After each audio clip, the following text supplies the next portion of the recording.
Estamos de volta com o programa Questão de Direito, continuamos aqui falando sobre o estágio, sobre a prática profissional. Temos ainda bastante coisa para falar que vai ser importante e relevante para que você entenda o que é esse instituto, como funciona. Talvez você esteja nos assistindo e vai prestar um estágio, você é um aluno não do curso de Direito, não da Univale, mas de qualquer outra instituição de ensino, de qualquer outro curso. É bom que você entenda como funciona o estágio, perceba que isso de fato vai ter influência na sua vida, para que você possa passar pelo período de estágio, pelo período de prática, de uma forma mais consciente, de uma forma mais tranquila, absorvendo de fato aquilo que precisa ser absorvido, para que você tenha uma vida profissional muito produtiva e de sucesso. Eu queria já iniciar esse bloco fazendo uma pergunta para o professor Ilan. A gente iniciou, fechou, propriamente dito, o primeiro bloco, falando sobre questões gerais, né, de um estágio, e trazendo agora para o escritório de assistência jurídica aqui da Univale, e você citou aí os outros professores envolvidos nesse processo, você citou o NPJ também, que é o Núcleo de Prática Jurídica. E dentro desse contexto, professor Ilan, surge uma pergunta que eu acho que é importante quem está nos assistindo conhecer e entender. Esse estágio, ele é obrigatório? Como é que funciona isso? Douglas, boa pergunta. O estágio, nós temos o estágio obrigatório e o estágio opcional. O estágio curricular obrigatório, ele vai ser desenvolvido dentro da própria instituição, é o estágio interno.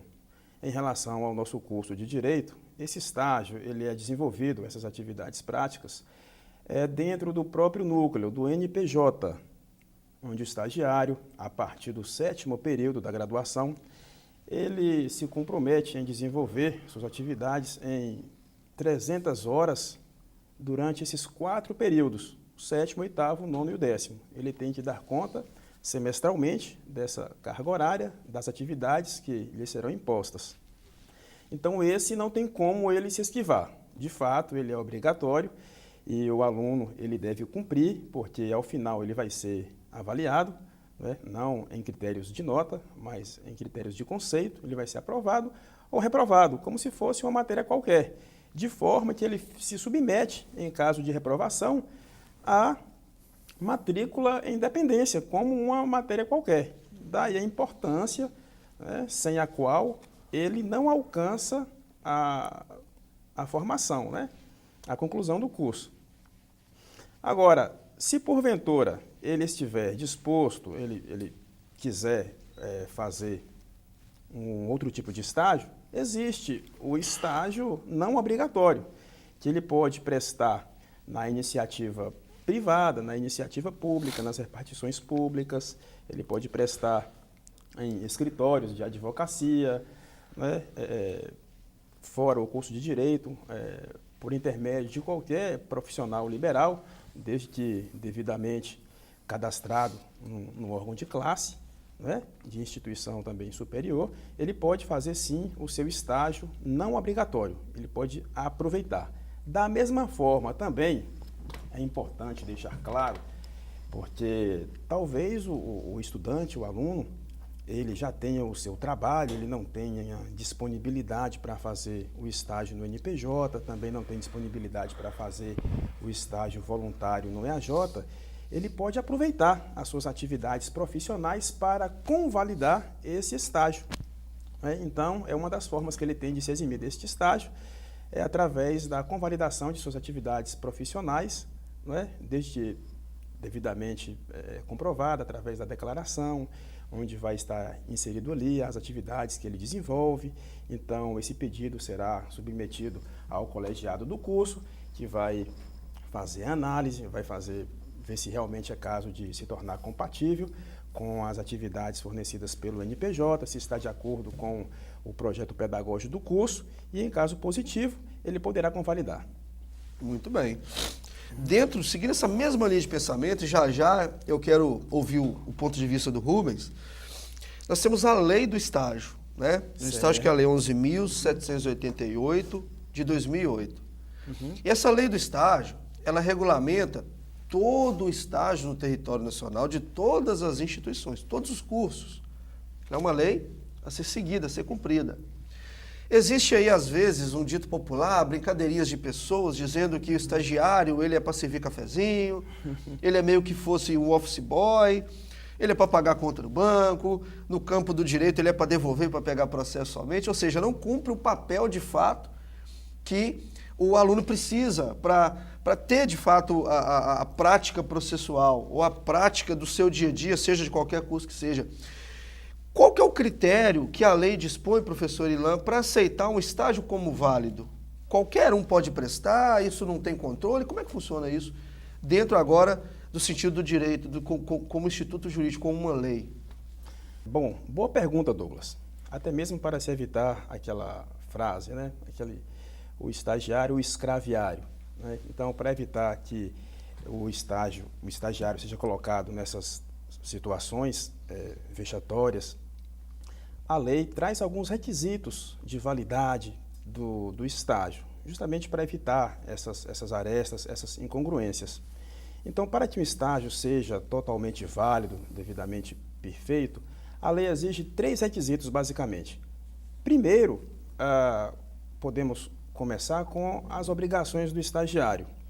Então, para que seja um estágio válido, é preciso que o estagiário esteja devidamente matriculado em um curso superior e com uma frequência regular, comparecendo às aulas, às atividades. Segundo, é que exista nessa relação um termo de compromisso firmado entre a instituição concedente e o aluno, e o graduando, o estagiário, com a interveniência do ensino, da instituição de ensino. Né? E a terceira obrigação, para validar, evitar esses abusos, é que as atividades constantes, né, realizadas ali pelo estagiário nas empresas, nas instituições, estejam previstas nesse termo de compromisso e que sejam atividades condizentes com o projeto pedagógico do curso. Existindo esses critérios, dificilmente ocorrerá margens para desvirtuar a finalidade do estágio. Basicamente, é o que deve ser cumprido em tese para se validar um estágio.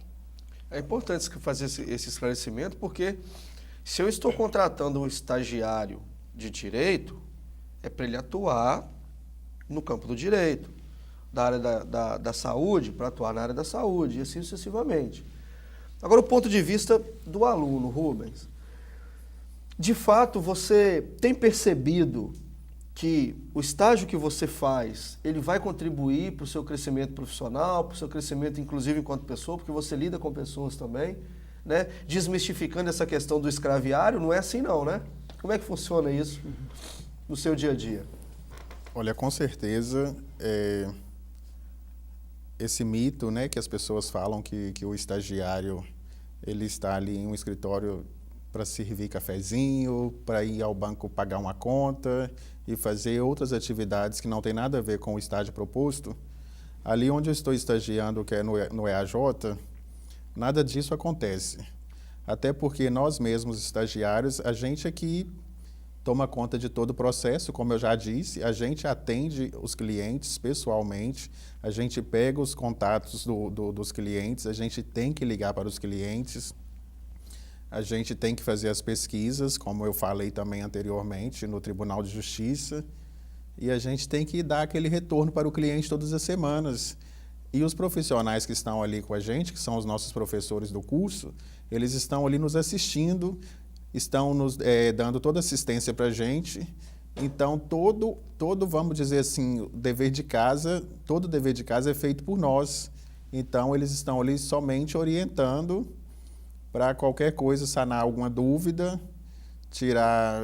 corrigir alguns erros. E todas as atividades que são feitas no estágio, nós alunos, a gente assina embaixo, e são atividades, como o senhor me perguntou, com certeza é muito válida para o pessoal e profissional. Eu costumo falar com os amigos em sala de aula que quem tem tempo para fazer o estágio e não está fazendo, não tem noção o quanto está perdendo em relação ao profissional. E também comentei com alguns que durante o estágio ali no EAJ é praticamente um cursinho preparatório para a ordem, para o exame da ordem. Então, para mim é motivo de gratificação estar ali. E eu tenho certeza que fazendo tudo do jeito que eu tenho feito até hoje, eu não tenho dúvida de onde eu quero chegar. Extremamente importante algo que você falou aí, Rubens. Você vê, como aluno, como alguém que está fazendo estágio no EAJ, é um curso preparatório para a ordem, porque de fato é. Porque a gente tem a primeira fase da prova da Ordem dos Advogados do Brasil, a prova da OAB, a tão que impõe medo prova da OAB, né? Uhum.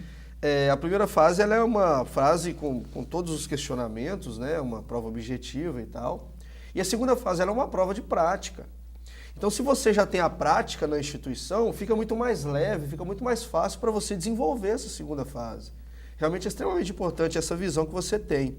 Agora, voltando aqui para a questão do que você disse aí, que vocês acompanham, de fato a gente percebe que é como se advogado fosse, né?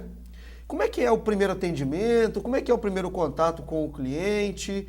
Como é que esse cliente chega? Vocês fazem uma triagem? Como é que funciona isso?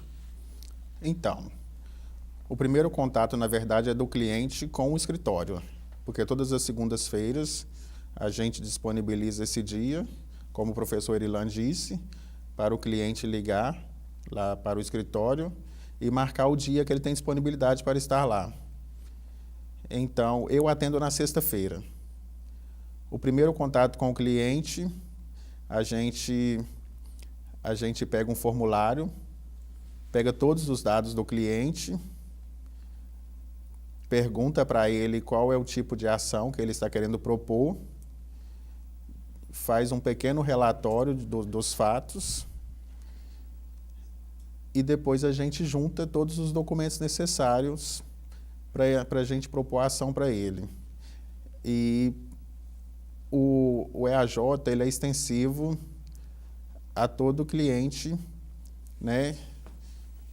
E por suficiente no modo legal de dizer.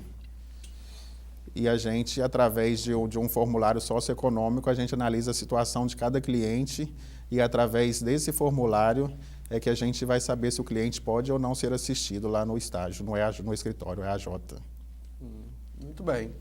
Então, a gente faz uma análise, né, para saber o tipo de ação, o tipo de causa, ou seja, é uma assessoria completa. O professor Ilan disse aqui que a estrutura, ela atende bem, né? Nós temos salas de reuniões, nós temos secretários, nós temos professores, nós temos estagiários, nós temos uma estrutura física compatível com a demanda que chega, que tem chegado. É muito importante a gente trazer essa noção para você. E mais uma vez eu repito, já encerrando esse segundo bloco, já preparando para o terceiro bloco, que a gente agora vai falar no terceiro bloco sobre o perfil do assistido, como é que funciona essa assistência, como é que funciona essa atuação, tanto dos professores quanto dos estudantes de direito, mas que você perceba que a Univale chegando perto de você. O programa Questão de Direito, ele encerra aqui o segundo bloco, não saia daí que a gente volta já já.